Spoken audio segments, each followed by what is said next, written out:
Hi, we're going to talk about radian angle measure.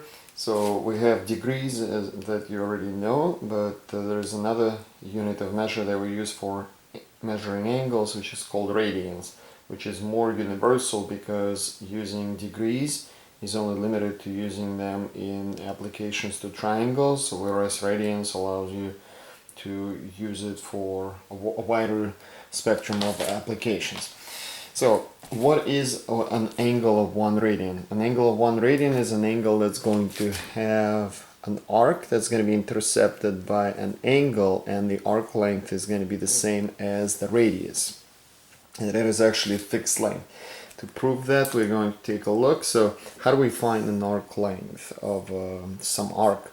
We take 2 pi r, which is the circumference, multiplied by the angle given to us, divided by 360. So basically what we want to prove is that the value of the angle is going to be a constant number. So we replace arc length with the same value as the radius.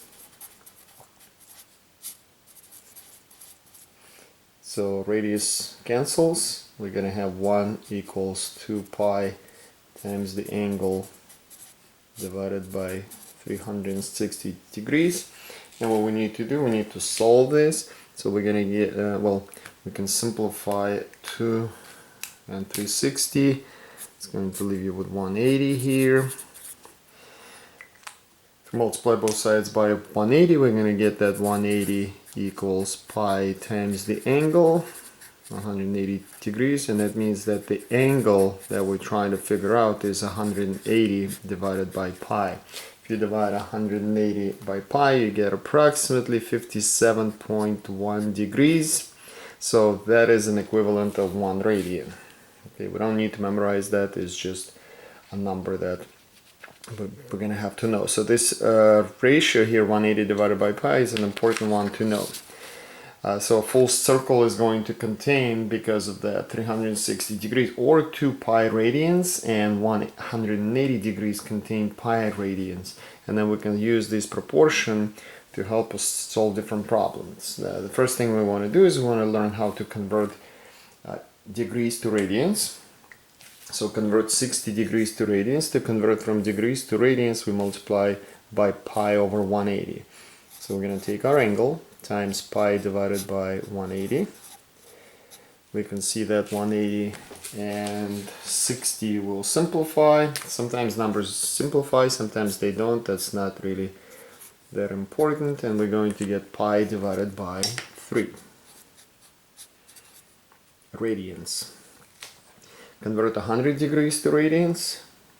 Take 100 degrees, multiply by pi over 180. If we simplify that, we're going to get 5 pi divided by 9. These are radians. Convert 155 degrees to radians. 155 degrees multiplied by pi divided by r. I'm sorry, 180. Not the wrong notes. And this can be simplified. It doesn't simplify a whole lot, but that's going to be 31 pi divided by 36 radians. Of course, another thing we want to talk about is how to convert radians to degrees. You want to be able to convert it both ways. So then you're going to multiply by the reciprocal of that fraction. So multiply by 180 divided by pi. So we take our radian measure. In this case, they gave us 4 pi over 5. So 4 pi over 5 times 180 degrees divided by pi. So what happens here, since they both have pi, one on top, one on the bottom, pi's will cancel, and we are going to end up with a specific value that does not have pi, an actual value that is going to simplify to become 144 degrees. Convert pi over 9, so we take pi over 9, multiplied by 180 divided by pi. So pi cancels, and that's going to simplify 180 divided by 9 is 20 degrees. Converting pi over 6 radians to degrees, so pi over 6 times 180 divided by pi, and it's going to give us pi's cancel. 180 divided by 6 is going to give us 30 degrees. So some notable angles in degrees in the radian equivalent is listed here. So 0, pi over 6, pi over 4, pi over 3, pi over 2, 2 pi over 3, 3 pi over 4, 5 pi over 6, and pi. Those are actually equivalents of 0, 3, 30 degrees, 45 degrees, 60 degrees, 90 degrees, 120, 135, 150, and 180. You will see those come up later in other lessons.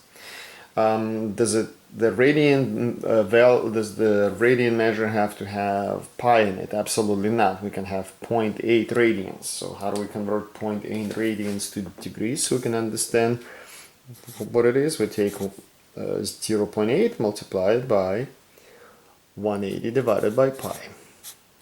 Okay, and when you do that, you are going to get approximately 45.8 degrees.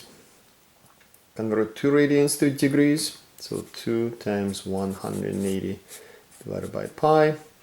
That is going to give us approximately 114.6 degrees.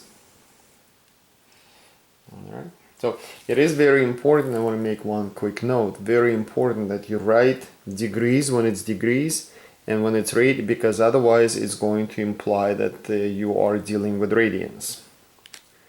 So please make sure that when you have degrees, you put a degrees symbol next to it. All right.